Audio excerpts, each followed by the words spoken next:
Hi guys, it's Khalid. I hope you're doing well. Um, a lot of stuff is going on in the world right now, but locally, in the United States, we have protests, we have statues coming down, discussions about race, discussions about um, the Civil War, slavery. Um, I don't know. I'll probably talk about that stuff in a different episode. Uh, just it's genuinely a disappointing moment for uh,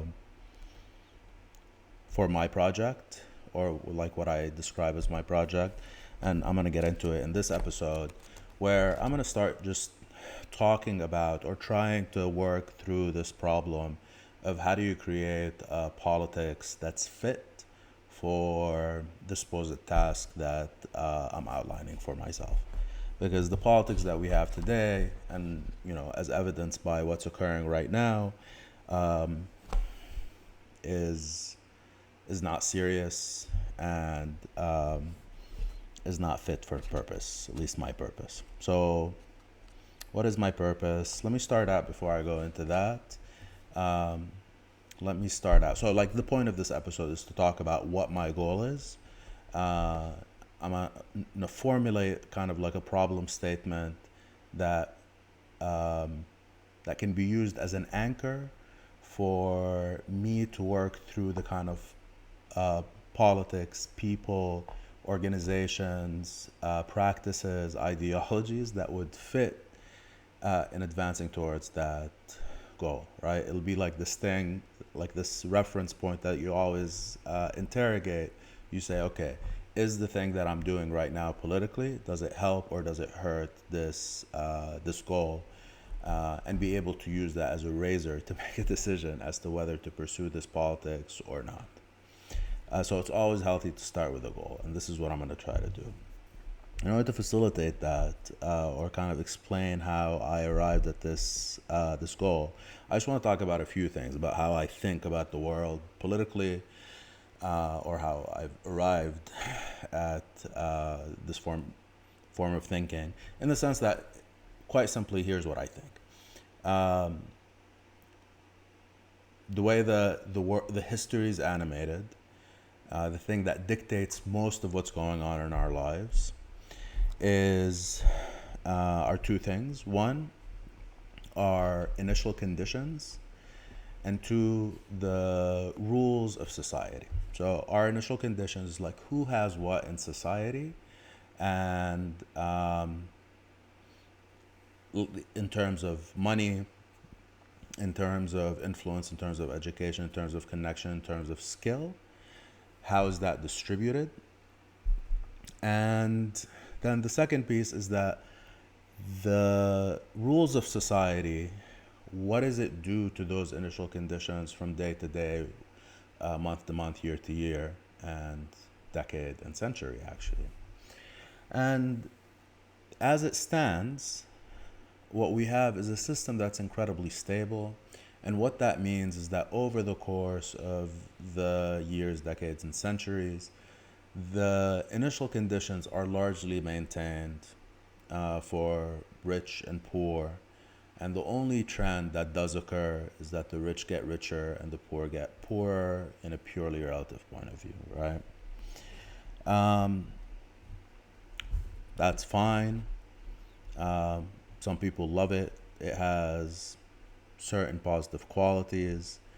But I advocate and I really want um, a different set of initial conditions that people experience every morning when they wake up, and a different set of rules, social relations, labor relations, that dictate how these initial conditions over time are gonna uh, uh, separate or concentrate or not concentrate, and so on and so forth.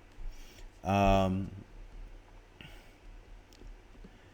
so this is like a big thing to do, to say, okay, I'm gonna reconfigure who has what and how the rules are gonna be over time. It's a big, big swing. Um, but here's how I'm going to pursue this, or at least think about pursuing it.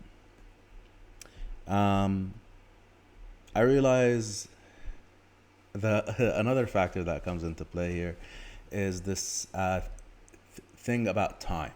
Okay, the villain in our story isn't capitalists, isn't this group or that group or the right or whatever. Like none of these people matter. Okay, they're just actors in a play.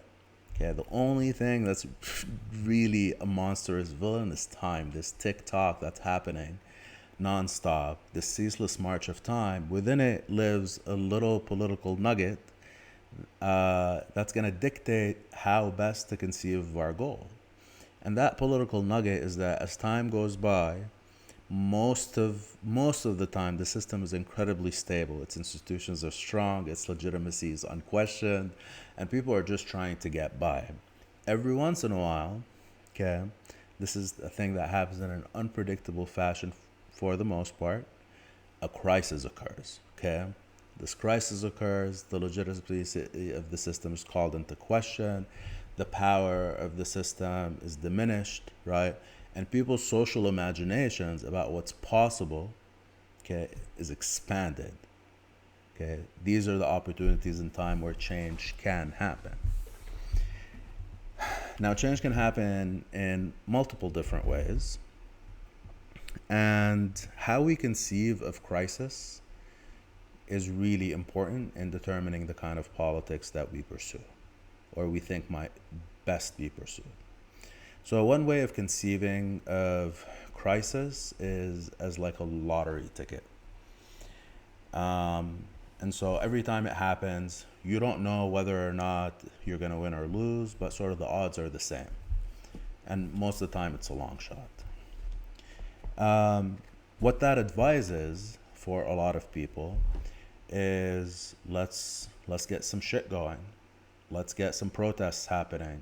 It's a Wednesday in the fall.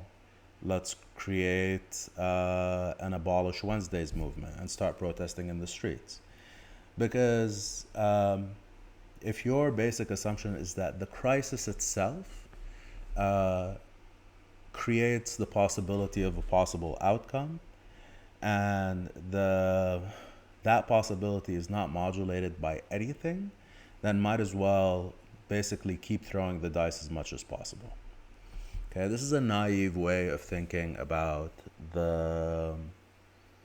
this thing, the crisis. The other thing that you can do is sort of plan, like understand that these crises occur, and then plan for the post-crisis world, or imagine it fully and articulate it well. You do vision board politics, where the virtues and the values of the professional political class are made into basically a story of what a post-crisis world would look like. All right, and this is how you sell it. If you can convince enough people to believe in these virtues and practice them, then as you go into crisis, the goodness and the right behavior and the righteousness of all these people will be reflected into a transformation that causes the world to look the way that you want it. This is, again, baby brain shit, right? The kind of politics that it's going to recommend is the second kind of politics that we see in the world. And this is what I talked about in the Perpetual Virtue Machine episode. It's nonsense, and it actually works against anything that's efficacious, anything that will lead to success. Okay. The third thing that you can do, and this is what I want to propose, is to understand that we're looking at at the march of time, and there's an event horizon there called crisis, past which we cannot see. We don't know when it's going to happen. We don't know what its nature is and its size, like the scale of this crisis is. So the only thing that we can do is arrive at that edge of crisis, right at that cliff, with the most well prepared political unit, okay? Uh, the largest, the strongest, the most cohesive, the one with the most ability to make decisions as a collective as possible. Now, the reason that I say that that's the best way to think about what our goal should be is because the way that I understand how these crises transform the political economy or give you the opportunity to transform the political economy is that the outcome is dictated, okay, by not by just a random flip of a coin within crisis, but by the conditions of the different actors, okay, with different interests, with competing interests going into the crisis. So if there are like four teams going into a crisis, the team with the most power, the one that is most coordinated, most skilled, will manage to extract as much value for themselves as possible from that crisis. And if there is an opportunity to transform the system completely in their favor, they will. Again, depending on the size of and the scale and the quality um, of the crisis, and also the power differential that exists between the different actors going in. So, from that point of view, if you think about it this way, there's this sporting event, this massive kind of like a obstacle course uh, thing that you need to like you don't know what the sports are, you don't know how many people you need, okay, and you don't know when it's going to happen. All you know is that every team is going to show up as prepared as possible for anything. Your job is to then build up a team that's the biggest team possible, okay, that is the strongest, is the smartest, and just great flexibility. I don't know, teach some of them how to dribble dribble basketballs, whatever it is, so that they're most prepared for, you know, that moment of crisis and how they respond to it. So, what are the implications of framing the goal in this way? Um, and like, what does it mean to have that political unit, and um, yeah, like let's describe it a little bit more fully. Um,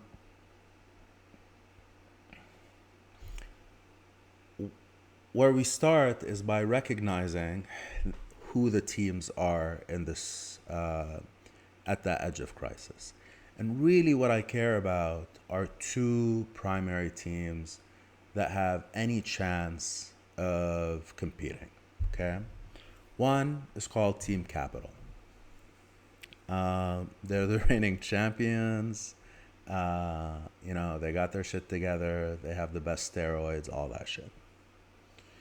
There is Team Worker, okay?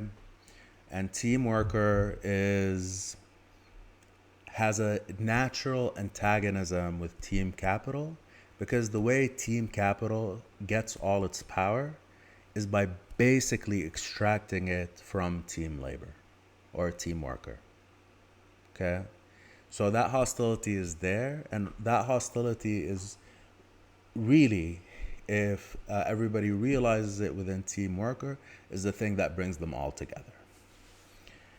There's also like other teams that are uninterested in like this political tension because their relation with capital isn't actually very tense, okay? And there's a tension that exists between them and the working class.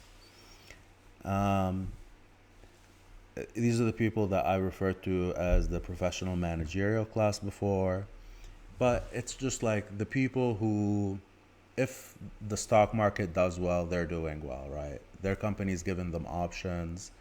They have big 401k, stuff like that. So the success of capital and concentrating wealth doesn't hurt them, it helps them. Whereas the only way for capital to actually produce wealth is sort of like suck it up from workers, from citizens, from the commons, whatever it might be. Okay, so now we have our teams, and we sort of care about only two teams: the workers with the antagonism against capital and capital.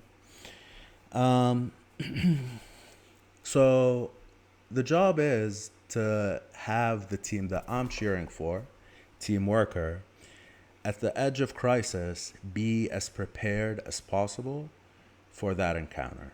And so, what are the requirements that we have? We have the biggest number of people possible, just every last worker that we can get into the project, let's get them.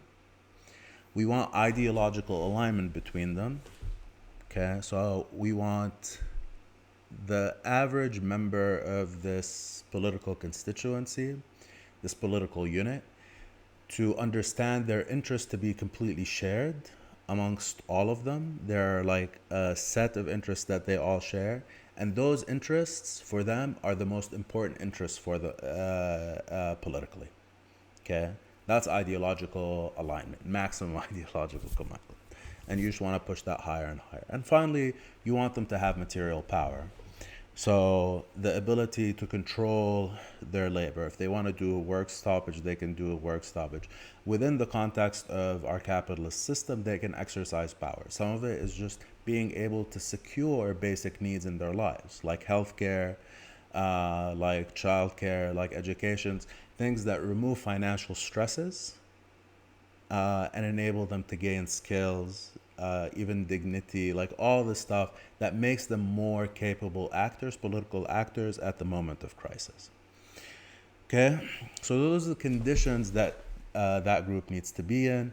But there's another really important factor that's related to these things, which is that they need the capacity at that moment, and actually at several moments before, right, as they build their power, to exercise their collective political will, to be able to make decisions collectively as workers about the politics that they want to prioritize, how they want to act, which prescriptions they want to choose to follow. All that stuff is critical.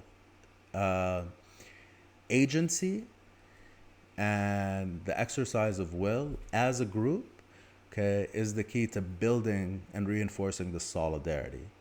This is an assumption I'm going to throw in here, and I could be wrong about it, but it feels really compelling. But definitely we'll have to interrogate it. But like as the keys right now, my assumptions, I want this group of people to be maximally powerful, maximally ideologically aligned, the greatest number of them, and I want a mechanism for them to be able to exercise collective political will, however that happens to be.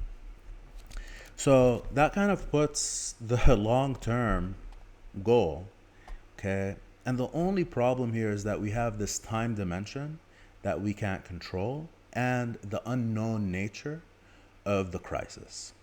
So I can't actually tell you how much time I have to build this power, this political unit, and I don't know the nature of the crisis where I can say we need this many people with this much power and this much ideological commitment. So that forces us, like almost forces us to like go for broke.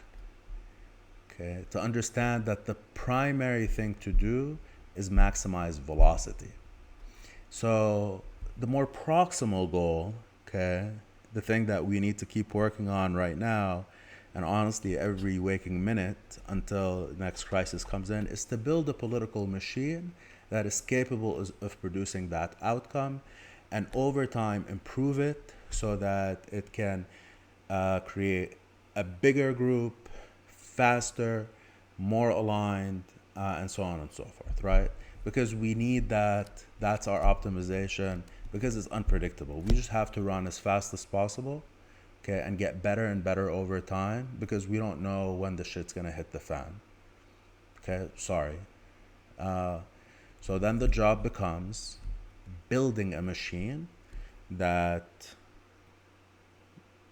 like generates and transmits the kind of collect the correct politics. Okay, and we talked about how to describe those, right? Like specific goals, diagnostic lenses, sets of prescriptions, and like political units.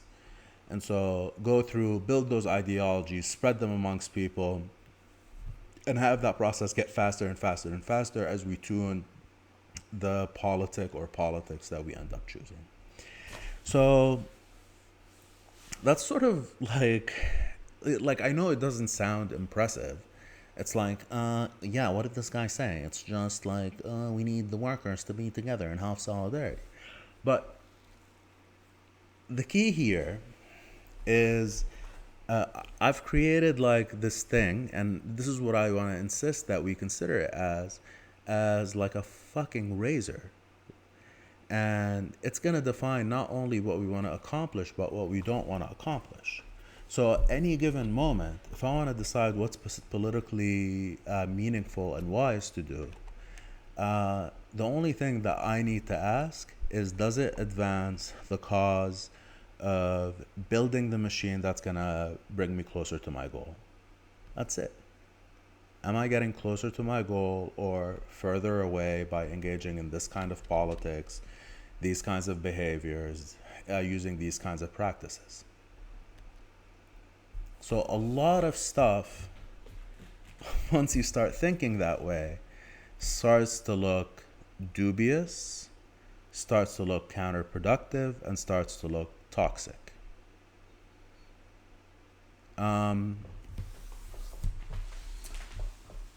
So think about the moment that's happening right now, okay, and ask yourself the question, given this simple, well-articulated goal, is something that's happening in this political movement, is that helping or hurting it?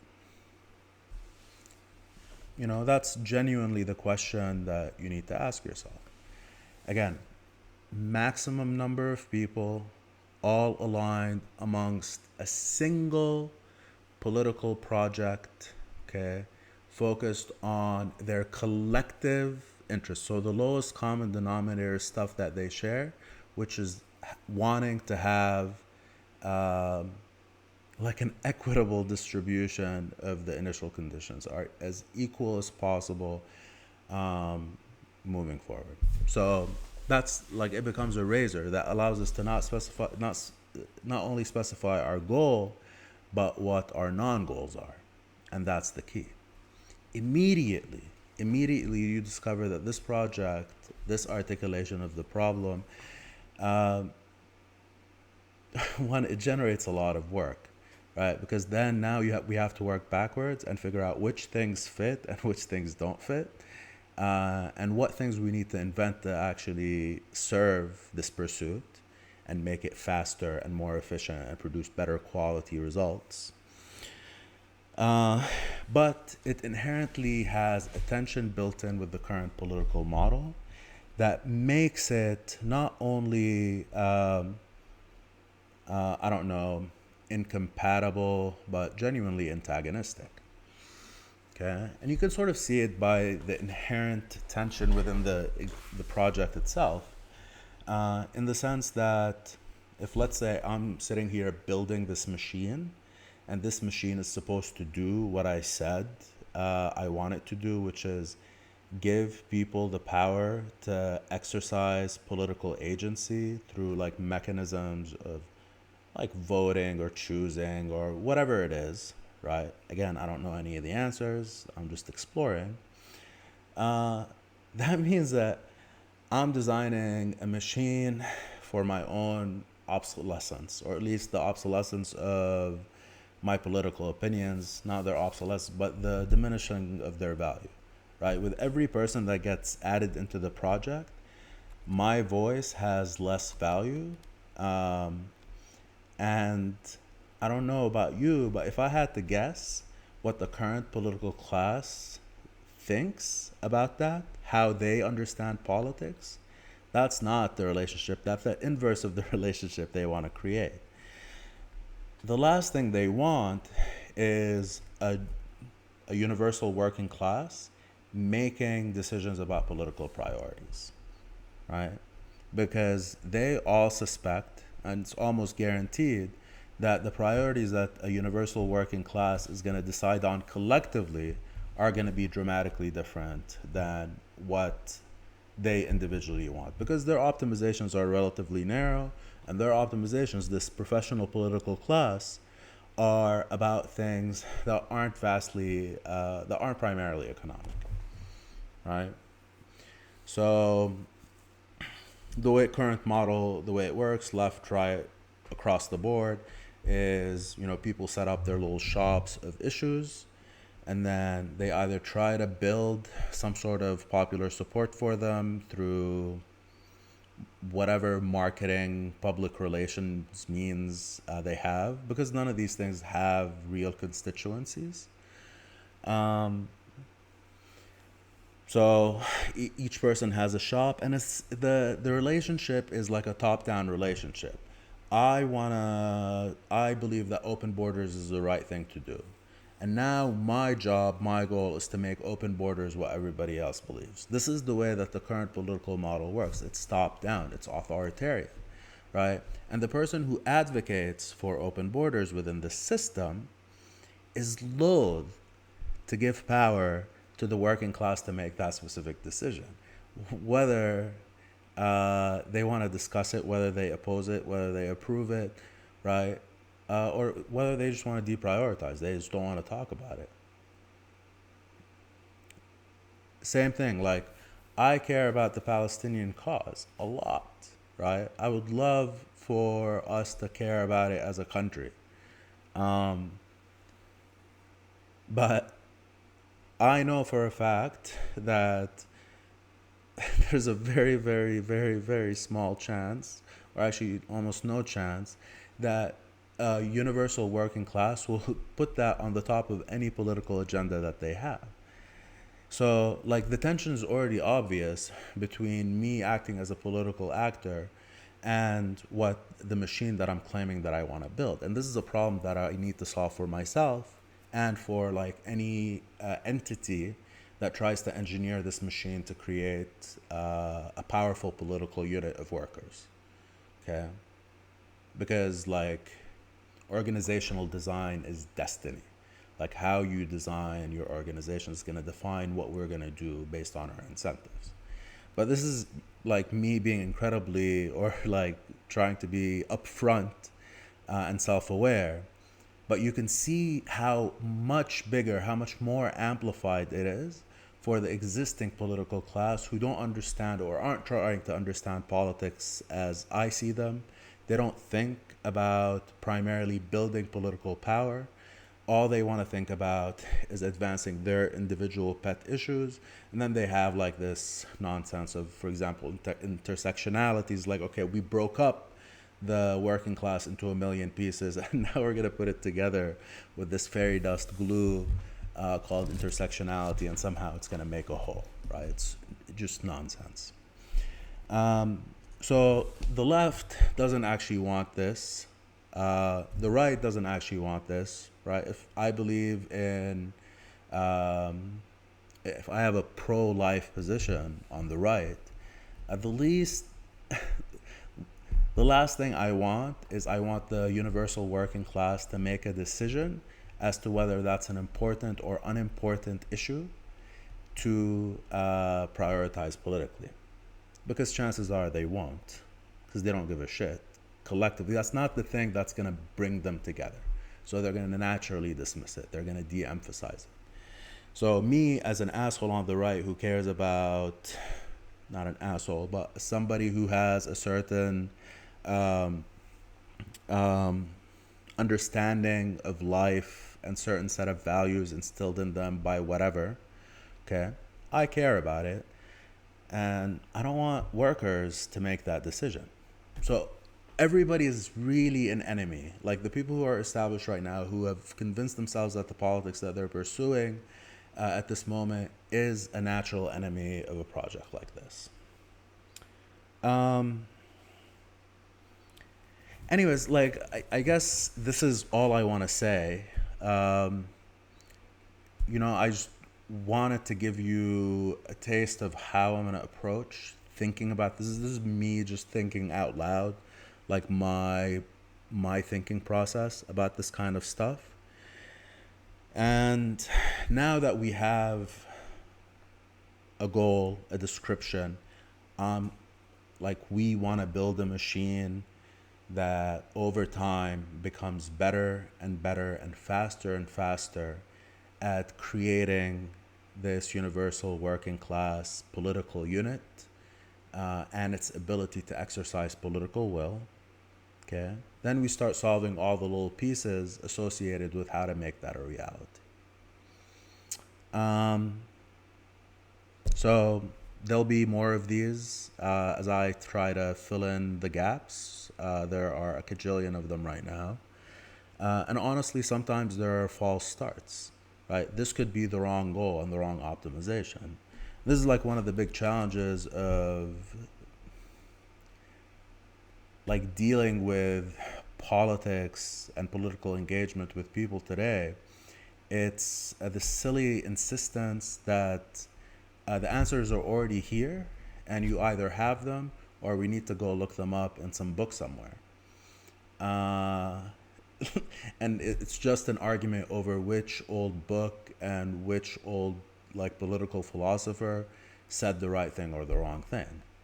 But honestly, I don't think that's the answer. The answer is like, oh, we have a problem, we have to figure out how to solve it, and we just have to come up with something new. Rely as much as possible on old stuff, rely on stuff that's happening right now if it makes sense, right? And if not, we just have to come up with new shit, and that could take a lot of time, right? But like, for example, me as an engineer, this is like a normal thing. I spent literally 6 years of my life working on a single project with like 30 other people to make a single product. 6 years. Sometimes it takes time to solve problems, and that's normal. False starts, you make mistakes, you adjust, you learn, all this stuff. This tendency to say, oh, what's the answer then? You're criticizing all this shit.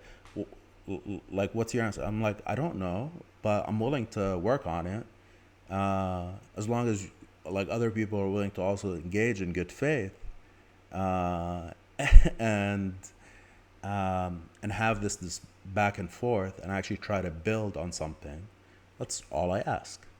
Um, so not a lot of my videos are going to be like this. I'm going to try to throw them in pretty steadily, but sometimes I just want to have fun and talk shit about people, uh, or I don't know, some interest in psychology that I want to share.